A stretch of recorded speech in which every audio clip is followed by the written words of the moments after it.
பாருங்கள், பஞ்சாயத்து போர்டு என்ன லட்சத்தில் வேலை பார்க்குதுன்னு பாருங்கள். சூப்பினா பள்ளியாசல் போட வெளியுது துருவத்துக்கு. ஜனங்க எவ்வளோ நாட்டத்தில் போகிறாங்கன்னு நீங்களே பாருங்கள். உங்கள் கண்ணு முன்னால் தான் நாங்கள் போட்டாவது. ஒவ்வொரு நிகழ்ச்சியும் நாங்கள் உடனே போட்டாவது. பாருங்கள் எவ்வளோ மோசமாக இருக்குது பாருங்கள் இந்த தெரு. இது பள்ளியாசல் போகிற தெரு, சந்தை தெரு.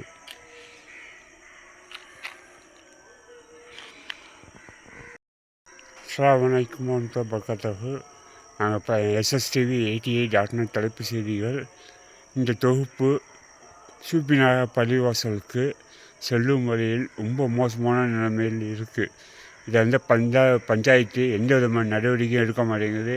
துணைத் தலைவரும் வந்து பார்க்க கூட மாட்டேங்கிறாங்க. ஓட்டு மட்டும் கேட்க வந்துடுறாங்க. எந்த நடவடிக்கையும் எடுக்க மாட்டேங்கிறாங்க. இதை மக்கள் தட்டி கேட்கணும். இதே மாதிரி நிலைமை ஆகிடுச்சுனாக்கா அப்போ வந்து நம்மளோட சுகாதார கீழாகும்.